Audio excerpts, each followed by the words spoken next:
Welcome to Necessi-Tea. I'm Lindsay Jackson. And I'm Marguerite Pierce. Thanks for tuning in. I am ready to get right down to it, okay? Because I'm on this celebration mode and feeling really recharged about taking better care of myself, right? Okay. And my beauty and my natural self, because I just came back from Curl Fest. So yesterday was my first Curl Fest experience. Shout out to their crew. And it was amazing to see so many Black and brown people there celebrating their natural selves. There were so many afros and curly hair, braids, straight hair, no hair. Right.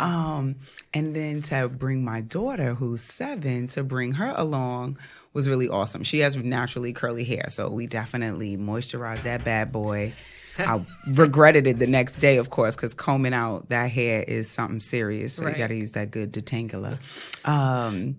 So anyway, we're there at Curl Fest, and it was just great to have her witness all this amazingness with the Black and brown women and men that were there. I was surprised to see how many men were at Curl Fest, because again, it was my first time. So I'm assuming it's about curls and it's about, just women. But there were a great, Yeah, I'm trying to think because the first time I went, I think it was about 4 years ago in 2015. And I don't remember seeing a lot of dudes there. Oh, no, there were dudes there, on dates. There were dudes there with, their lady and their children. Well, because they knew there was going to be tons of women there. Right? Well, yeah, I think it's smart. I'm not knocking their hustle. Go there. There were a lot of beautiful women there. And so I hope some matches were made because it was hot as hell. They had, beverages, lots of great food. But again, all the natural hair products, the lines were atrocious. Yeah. Like that shit? Yeah, no. I remember it being the same because they used to do it because I know the way they set it up has evolved dramatically because they used to do it in Prospect Park, number one. That's what I heard. And then when you show up at a certain time, you got a baggie, a free bag of tons of hair products. That's for VIP now. So you gotta pay for a certain. That was just a given. You get there at a certain time. You get there early enough before it runs out. You gotta grab that kind of thing. Yeah, that's dope. No, you had to pay VIP to get that. I mean, I was able to grab a couple things, and it was only because the people that I came with were going on lines and waiting. Yeah, so they grabbed a couple extra, but I was just walking around watching all this beauty. It was amazing. Yeah, definitely empowering space to be in. Mm-hmm. And I mean, it sparks conversation even about hair and acceptance, right? And being able to accept that you don't look like everybody else and your hair texture isn't like everybody else's. And it's interesting because I think in the recent years, we've seen in news stories how little Black girls are being reprimanded because their hair isn't in a certain style. And I mean, even with the last couple of years with the military, at one point they were banning cornrows or locks or styles that are associated with Black people. Right, exactly, pretty much. And so, we're seeing this, and that's why I think, Curl Fest and any other events like it just promote just celebrating what your natural texture is, no matter what it is. Correct. It's just celebrate it, and there's nothing wrong with it. You don't have to change it. Right. And, to hell what everybody else thinks. And it's so crazy that you went to Curl Fest and we're talking about hair textures and stuff like that because it makes me remember a couple months ago, Dexter and we were looking for preschools to put Simone in. And we found this school, really great vibe. And we went to an informational session and we loved everything about it. And so they were like, okay, well, next up, bring Simone in for a morning so that she can come and explore the classroom and just kind of, check it out for herself, right? So we're like, okay, we do that. This is in April, so not too long ago. So, and we're allowed to stay in the classroom. Like, they just kind of tell us, like, sit in these little chairs and sit in the corner. Oh, no, like two-way mirror? 'Cause that would be the shit. If I could do that? No, that would be interesting, too. Oh, I would. But we were in the space so that she could see us there, right? So we go in, and I'm like, okay, Simone, like, go ahead. You know, what looks interesting? Go play, whatever. So at first, you know, she's apprehensive. It's new space, get it? But then she sees, like, some wooden blocks, right? The triangle ones, and they got all different shapes. And there are already these two little girls that are playing with the blocks. And so I'm like, okay, don't be shy. Like, just, you know, go over it. And, you know, this is important. I'm going to describe each girl, right? Because ordinarily it wouldn't matter. But one girl is about 5. And so let me back up. So this is a Montessori school. So they group children from different age ranges. So the classroom we were in is a 3 to 5 classroom. So one of the little girls that was playing with the box, she was about 5 years old, little black girl. Her hair was in cornrows, all the straight back, right? Other little girl was a little bit younger. She's probably about 4, maybe 3.5, 4. She's a little Indian girl. So like bone straight hair, right? But it was short. It wasn't long, but it was really straight. And so, you know, Simone comes over, and, you know, she's playing, and the little black girl says, "Oh, you can't play with us." And so I'm just sitting, right? Because let's see what happens. Let's see how this is going to play out. and she continues. And she's like, oh, and Simone continues to play. Like, she's just not really paying attention to the little girl. And that little girl is like, oh, yeah, you can't play with us because only people with good hair could play with us. That's crazy. I mean, not crazy, but because it's heard of, but it's crazy that it's happening. And they're how old? 5? She's like 5. And so I'm sitting there, like, and Dex is sitting next to me. I look at him because I'm like, did you just hear this shit? Fire is coming. Right, because now I'm like, I'm like, okay, mama bear mode. I don't want my kids' feelings to be hurt, even though I'm not even certain that Simone even heard what the little girl said. Right, but your feelings are hurt. Yes, my feelings are hurt because I'm assuming that her feelings would be hurt or are hurt if she did hear what the little girl said. Right, so I get up and I go to the little girl and I'm like, what do you mean by good hair? Because I'm looking at it from a teachable moment, right, for this little girl. You're curious, right? I'm curious, like, what do you mean? Where the heck did this come from? Right, not like you was trying to fight a 5-year-old, right? You know, because that's not cool. So.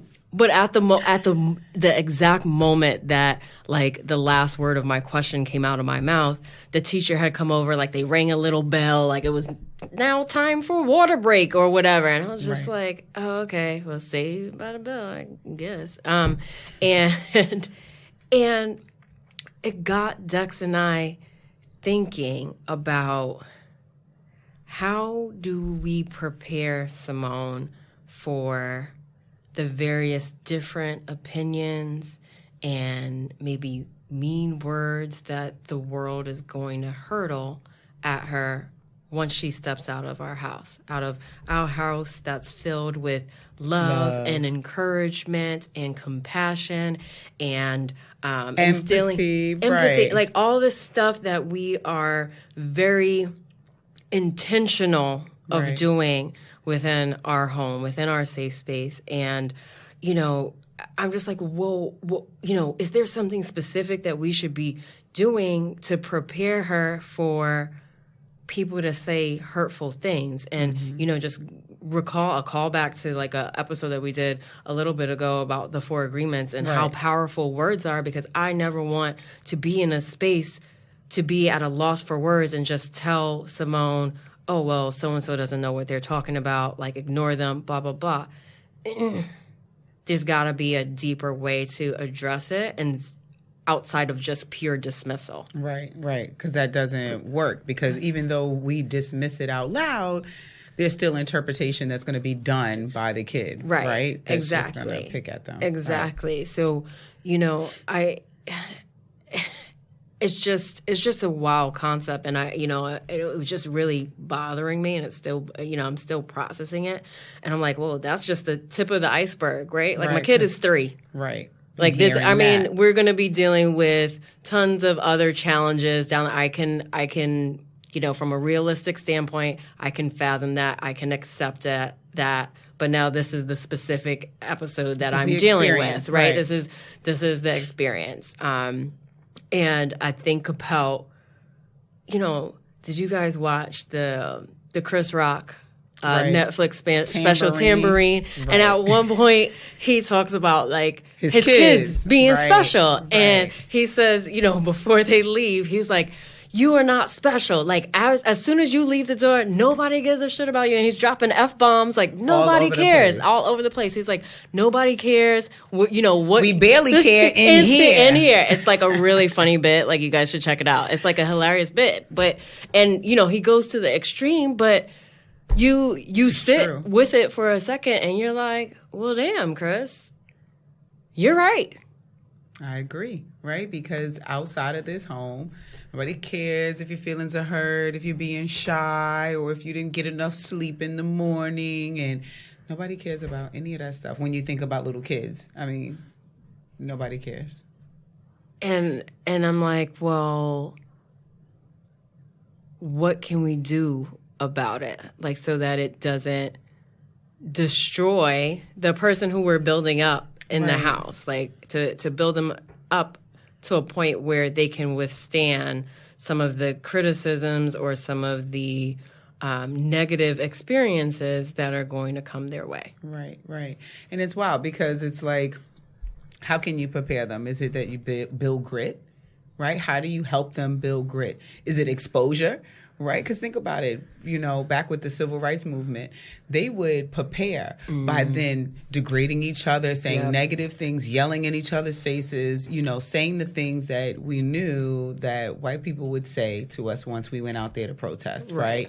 So it was like all that exposure, right, helped you prepare. So do you expose your kid? I don't think so. Yeah, I don't think so because there are people who do it and then their children have some grit. Now, they don't have emotion management, right? But they have grit, right? I'm not encouraging any of that. Like, go out there and just, like, call your kid terrible names and prepare them for the world in that way. But I think it's also, like, conversations, and allowing also your kids or our kids to go through some experiences and allow them to process it first on their own rather than us telling them what our interpretation is of that experience. Right. Like even when you were just talking and you were like, oh, go play, Simone, don't be shy, right? Because in our mind, we don't want our kid to be the shy one, right? We want them to go out there and expose and be social butterflies or, whatever. But maybe her shyness is her absorbing everything, observing things. Exactly. Maybe her intuition is saying, don't approach, right? But now and mom, that's okay. who I trust, is over here like, don't be shy, go play. And, and that's crazy because now you're setting up a dynamic where your child doesn't trust their inner voice. And that's what I'm saying about being able to build that grit. You also have to help them understand their inner voice. Like, if you tell me that you're afraid, okay, now what can we do with that? Right? Maybe I start to show you that there's nothing to be afraid of, but I want to honor that you're afraid. Right, exactly. It's our thoughts, right? Where we're like, I don't want my kid to be no punk. Don't be afraid. It's only the dark. I don't know what's in your little imagination. Right. And to some degree, like, a lot of this stuff is unknown to them. Correct. So it's like, you can say it's only the dark. Because I've been experiencing the dark for as many years. Only 22 years. Yes, of course. But yes, and we're telling somebody who's been on this earth 3 years, 4 years, to don't be afraid of this. There's something in you that's telling you to be afraid of it. I want to be able to honor that, right? And it makes us think of that book, right, that we've both checked out, right? And it is The Conscious Parent. Yes. By Dr. Shefali. She is awesome. And this book is awesome. And she talks about that, like just being able to allow your kid to trust their own insides, trust their own inner thoughts, their own inner feelings. What's that gut feeling that you get? Right. Trust that instead of us kind of forcing our experiences and our thoughts on them. And then like forcing them to react in the same way we react. And it's interesting because I think along the way, we have a particular perspective and then we lose sight as the child gets older. Because I'm just thinking, again, like Simone is only 3, right? So, you know, when she's learning to walk and there's like a lot of stumbles and bumbles, and it was really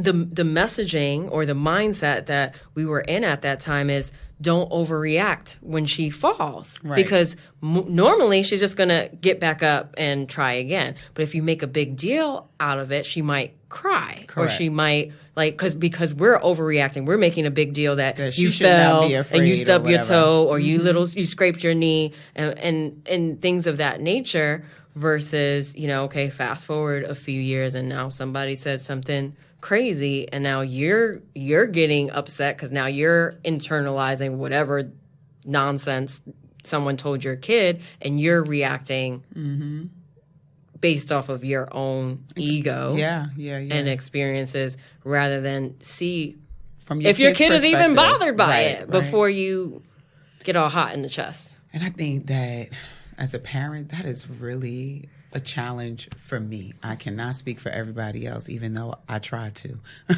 But being able to see things from your kid's perspective, like it sounds great when you talk about it on a podcast. It sounds amazing when you read it in a book. And then it seems impossible in practice. Yeah. Because, you know, the rest of the stuff gets in the way. You're tired, you're coming from work, etc. And right in that moment when your child is being what we perceive to be oppositional, right? I don't have the patience to deal with that. Just do what I say, and then we go right to our authority, right? But just to be able to be there and see it from their perspective, you know. I think I've told you in the past a story about Savannah and getting dressed in the morning. You know, when she was about 3 or 4, you know, she was very strong-minded about what she wanted to wear. And one of the things she despised was jeans. She still She don't like despises jeans. Right. She doesn't like denim, right? So she'll do a jeggings, you know, leggings. Softer material. Correct, but... Okay. And also, I think it's also that button and zipper area, which is really uncomfortable, Right. you know? Right. They should change that and still keep the regular quality of the jean. But anyway, I wanted her to wear jeans because it was cold outside. And jeans or denim is thicker than the leggings, right? So I'm like, oh, Savannah, wear these. No, I don't want to. So we're getting into a power struggle over jeans. And she's like, Mommy, it's not comfortable. I said, it's fine. You don't know, Mommy. You don't know how it feels for me. And in that moment, I was like, she's right. Right. How can I sit here and tell her what I know about what she believes or what she's experiencing is better or right and hers is wrong, right? So we put 2 pair of leggings on. But we could have nipped that in the bud from the very beginning, right? Hindsight is always 20/20, so I learned from that lesson, right? But to constantly go back to that knowledge every time it shows up again is the challenge, right? To be able to pause and be like, oh crap, like what am I showing up? Is my ego showing up here because I want to be in control and what I say goes because I'm the authority figure, and you're going to put these jeans on because I said to put these jeans. So. I mean, we also raised in that culture, right? Right. Do it because I said so. Right. And then even if we go a step further and you provided a reason, like it's cold outside, like these pants are thicker to keep you warmer. And I'm expecting at 4 years old that she would get that. Like, that she wouldn't even care. Like, right at 4, that's not her worry. It's, what am I wearing all day that's going to make me comfortable? Right. These jeans that you're trying to make me wear is not. I want to be on the rug. And I want running, to do crisscross applesauce, and I can't with these jeans on. Exactly. You know? So she is very clear that that's not what she wants to wear. Yeah, and I think what, you know, Dr. Shafali, like the theme of the conscious parent is to be able to minimize those power struggles by being more present in just everyday interactions with your child. And, you know, to think about, okay, like, is it going to be the end of the world if she doesn't put jeans on? Yeah. What's an alternative? Right. It's about compromise. Actually, she at one section of the book, she goes into like being able to find middle ground that serves both the parent and the child. And I think she sets things up in terms of not having the hierarchy, that the parent is the authority and the child has to submit to whatever the parent contradicts everything that we've been taught. Yes. Right. Like, she's really pushing the boundaries, and for you to, like, you'll read it and you comprehend, like, you can understand the words that she's saying, but conceptually you're just like, nah, I don't know how that's going to work. Because I think the way she presents it is the child and parent relationship is a partnership. Right. It's like you're in this together. There are going to be things that the parent has to teach the child, and there are also going to be things that the child teaches the parent.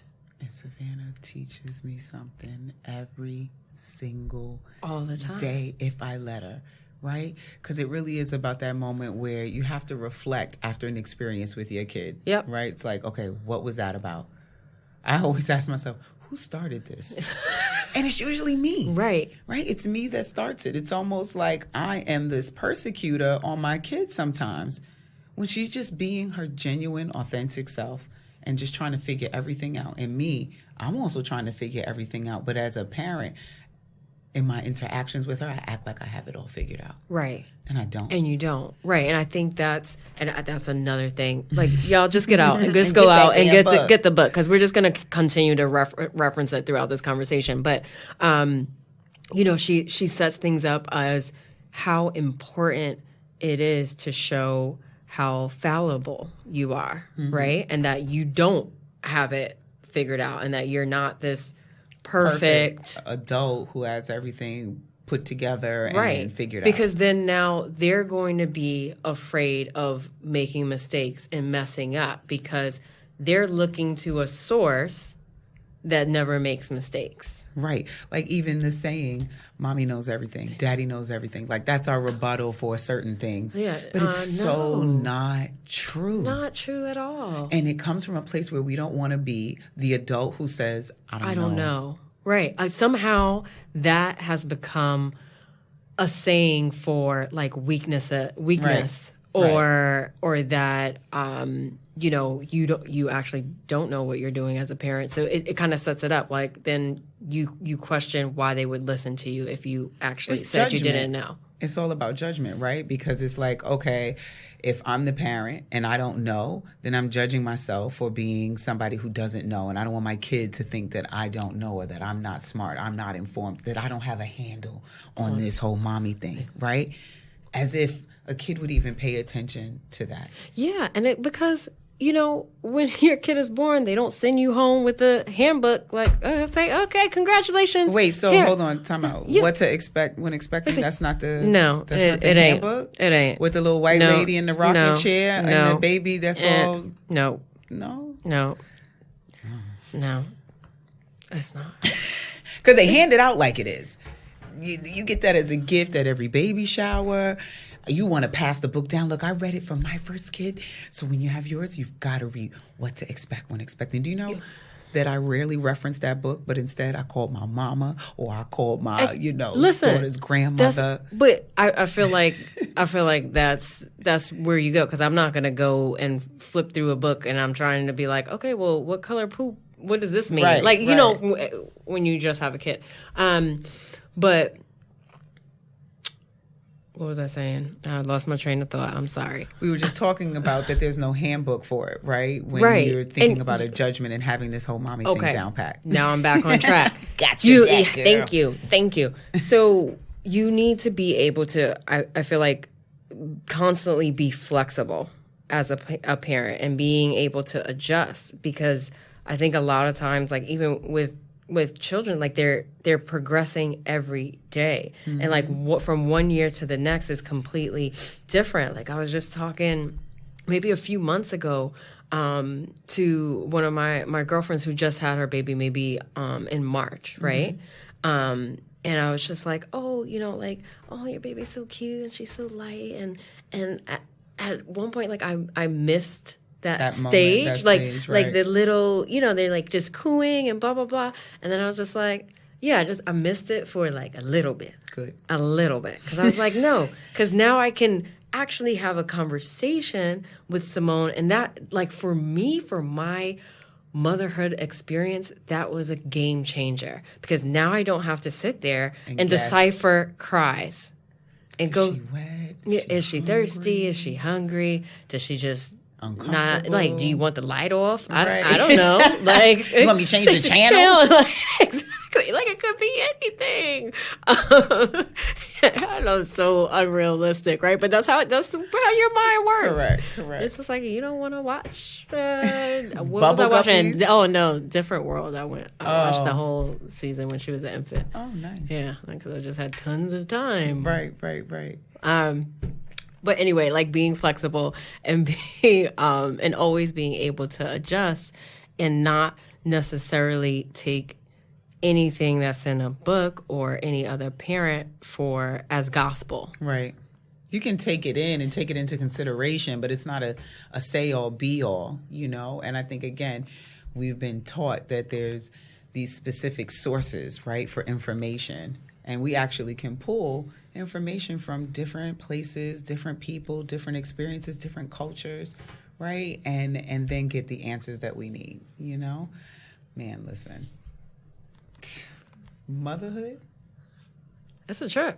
It's the best lesson, meaning that it provides so many opportunities for learning, and in reading The Conscious Parent, it raises your awareness even more, right? So as we talk about even how to build, this grit or this confidence so that, our kids can trust themselves and, accept them for who they are. I think one other thing to do, in addition to being, flexible, right, is to stay away from comparison. Yes. Right? And I mean, sometimes I do that. I compare my kid to another kid to get my kid to behave. And it is the worst thing that I could ever do. It's a setup. It's just nothing setup. but a setup. One day it dawned on me that the kid that I'm actually comparing my child to is 2 years older.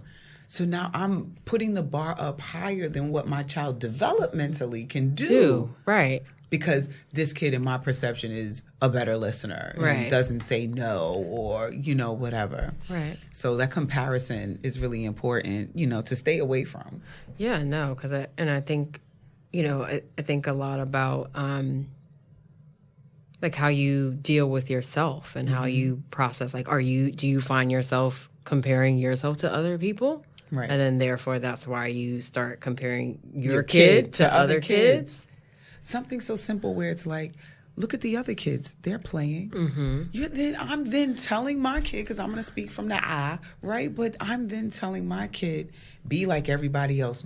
Follow what they're doing. Rather than go over there and play when you're ready. And it's so crazy because, fast forward a few years and you're going to, what's the message going to be? Oh, well, if so-and-so jumps off a bridge, you going to do it too? And they're going to say, and Savannah, knowing her mind, she's going to say, actually, Mother, I am, because you told me to do what everybody else was doing. You told me, look at all the other kids playing. And how contradictory, how confusing is that?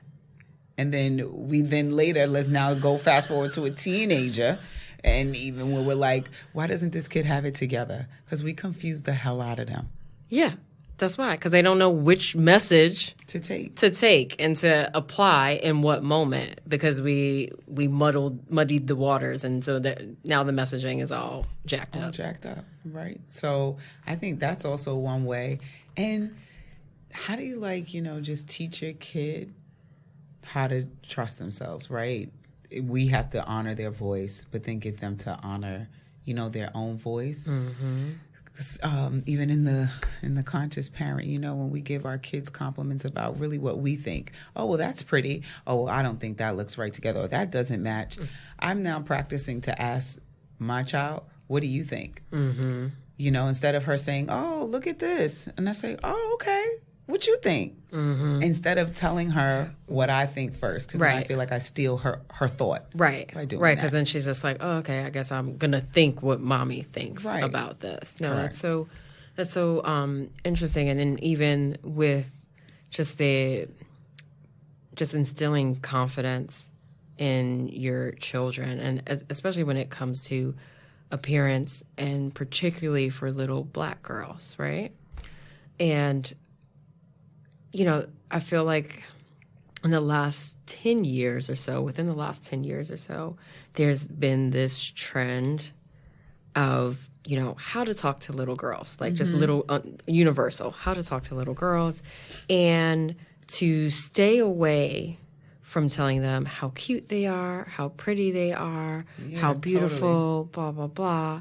And, you know, try to engage with them on what they read, how they think, and blah, blah, blah. Decisions that they've made. Right. Exactly. And I think some of those perspectives, right, I feel like they're coming at it as either or. Like you can't do comments on their appearance at all. And I'm not so sure that makes sense. Yeah, well, no, I don't think so. Yeah. I don't think we could stay away from them. I feel like everything within moderation, right? Correct. A balance of both. A balance of telling them that they're beautiful or your hair looks cute in a bun.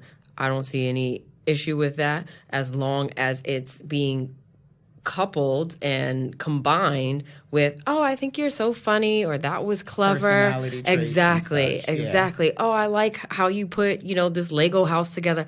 All that stuff. I feel like it's all equally important. So I feel like all of those messages, that balance. Should be given consistently, and it shouldn't be one over the other. And one shouldn't be determined by behavior either. Exactly. Right? Like, that is all separate. It's, because I know someone who growing up, they received nothing but compliments about how they look, right? And now this person is in their 20s and all they focus on is how they look. They can't figure out like what kind of career they want to have. They don't think that they're the smartest person. They compare themselves to their siblings. And now they have another sibling who pretty much got compliments about how she thinks, but not about how she looks. She got criticized about how she looked because she was on the heavier side. So always encouraged to be active. And why don't you walk up the stairs instead of taking the elevator, right? So these little criticisms that would be shot at her, right? Right. Fast forward, she's now in her 20s as well, and she now embraces how beautiful she looks, but she also embraces how intelligent she is and how she can make really great decisions, right? So when we ourselves as those parents lack confidence in ourselves about certain things, then we impose that, on our kids. Think about the kids that you've seen who at 3 years old has extensions in their hair. Yeah, that's... Because you don't want your kid to be seen as the kid with no head, your bald-headed baby. Babies, it's okay for babies to be bald-headed. Their little follicles and everything have not even fully developed. Come on. They're still growing. Right? So I've seen that perms early. Early. Look, my mom did not have conversations with me about my body, about my hair. So I grew up with girls whose hair texture was different than mine. But I would try to emulate their hairstyles, their hair hygiene. So I was bumping my hair with curling irons, spraying hairspray on it to get that big old bang.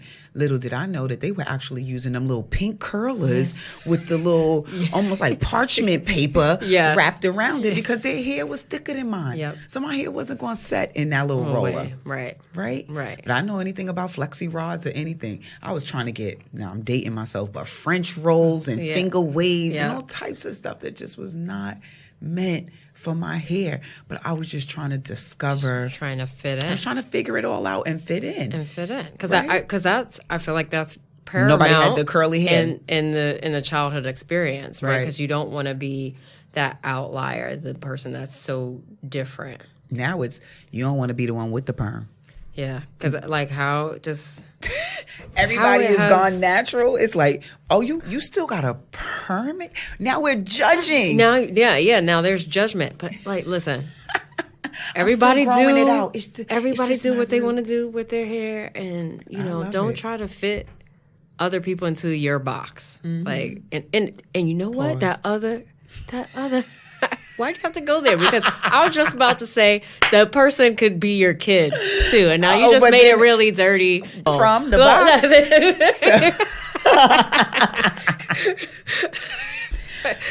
Sorry. Yeah, that's all right. Okay. Anyway, scene. Back. Yeah. So I think it's all in terms of parenthood, being able to just check yourself and determine if you're projecting like your own stuff onto your kid at any possible given moment. Yeah. But you know what, though, Marguerite? It's crazy because we do this talk, and I even think about at my job, I train staff, and I talk to them about the kids. But I often bring up how this is just about human behavior, that this is just about how to treat a human being. Mm-hmm. Yes, we have a different level of care and concern for little people because they can't defend themselves, right? Yep. But we should still have that kind of same care, compassion, and patience, and those reflecting moments, right? Those moments of reflection when I'm dealing with an adult that I have to say, wait a minute, before I say something to my partner about X, Y, and Z, what am I projecting? Exactly. What is my story? What am I pushing? Because the same thing that I would do with my partner, I would do with my kid, because the common denominator is me. Right. So until I can fix up whatever is unsettled or, those insecurities or whatever, it shows up everywhere. Right. But we've been taught to, again, separate it. Kids, adults, when it's just all human behavior. All human experience and all human interaction and communication. Right. And we should just take the same level of care that we do with children with one another. Like, how crazy is that? That we actually have to say it and be like, I never thought about it. You're on to something. Those damn adults. They need love too. What? Yeah, no. So, I think that's a conversation to be had, right? Maybe another episode we get down on how we need to practice those same principles with adults as we do with because I think people. Like even with that, I think it's just like on the surface it's like, well, you should be able to process or handle your negative emotion. I just should it on myself. Don't right anyway be able to process your emotions and manage your reaction in a manner you have to be taught how better to do that. Than how a child would do those things. And that's the crazy thing, is because then we believe that because you're an adult, you've had certain experiences where you should have learned how to manage your emotions. But what if not? What if you didn't? Right. What if I never never there's did? A gap?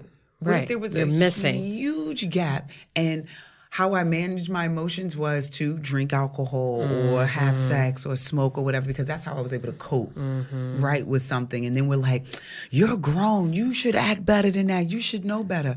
Where did I get the lesson? You didn't get the guidance. So until you know my story and you know where I've been and what I've been through, you can't sit here and say, well, you're 37. You should know how to act. Can't no 42-year-old man be acting like that and be in my house. Well, what did this 42-year-old man go through in life? What was his experience? Right.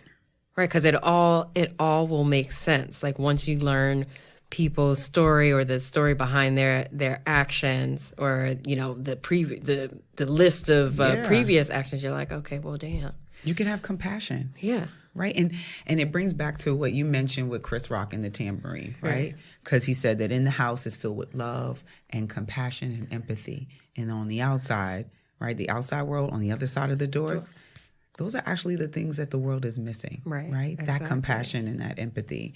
And, teaching that to our young people as we talk about Curl Fest and everything, and accepting the hair and just accepting ourselves. That's a piece of that, is that compassion, that love, that self-love. That's what we have to be pouring in. And those things build upon one another. And that's where that confidence comes in. Yeah. And I think all that stuff is super important, especially when there's differences, right? Like if you and I aren't the same, or somebody looks different, or likes different things, likes different foods, likes different music. Pretty much right? everybody. Right? You're not gonna like everything that somebody else likes. Like it's impossible. Okay. It's impossible. So being able to still have love and compassion and all this stuff for somebody that's different than you, and that it's okay, and that you don't have to love somebody just because they like the same music. Right. That actually doesn't add variety to life. Right. Might as and well it limits your perspective. Yeah. What was that movie where like all the wives were exactly the same? They were like these... The Stepford Wives? Yes. Yeah. See? Everybody be like that. That's crazy. Yeah.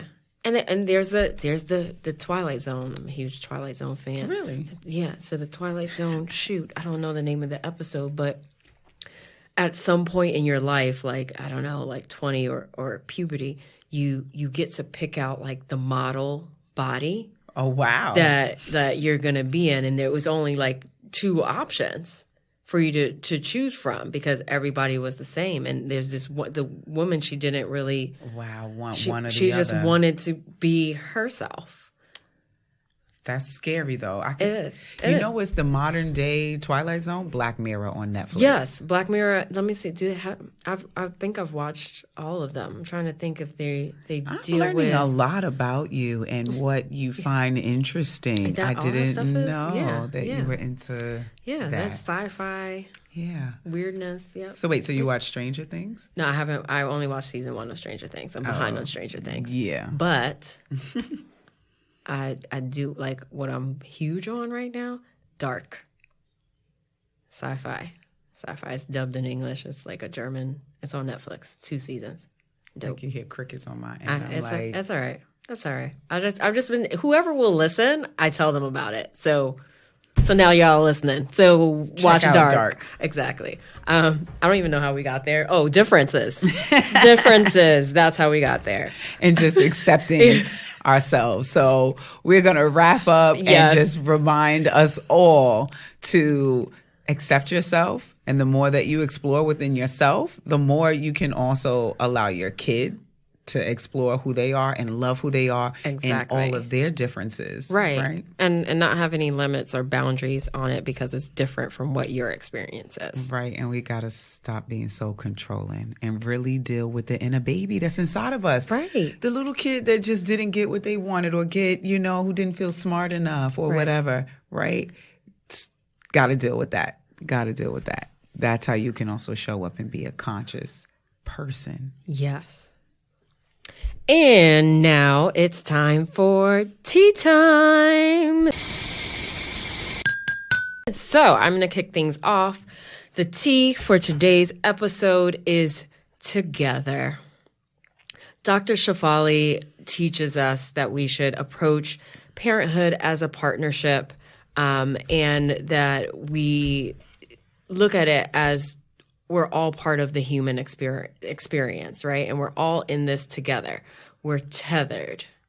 Did y'all see us? We're tethered together in this human experience. So T is for together. And the E is for ego. You have to let it go. You have to let your ego run free. Get the hell out of here, okay? Because when we're wrapped up in our ego, we cannot allow our children to be who they are authentically. And the A is for attend to your inner triggers, which may be tied to your own childhood experiences, right? And I wanted to add on to the A with a quote from The Conscious Parent that we've been referencing this entire episode. How can we raise another human being, another spirit, if our own being has been largely dismissed, our spirit systematically squelched? Deep. Think about it. And we are going to close out with another quote from Dr. Shefali's book. And we must remember that there is no need to treat our unconsciousness as if it were the boogeyman. It's nothing to be frightened of, but it is the portal to our development into whole human beings. Thanks so much for listening. If you hadn't already put 2 and 2 together, you should go out and get this book, The Conscious Parent by Dr. Shefali Sabari. It's really good and eye-opening. And if you haven't already, please subscribe to however you listen to this podcast, because it is available on iTunes, Google Play, Spotify, Stitcher, Castbox, Hot 97. Yeah. No, I'm joking. Oh, if only, right? Putting it into the universe. And YouTube. And be sure, you know what's coming. Y'all know what's coming. Be sure to follow us on Instagram at NECESSI_TEA_podcast. Thanks for listening.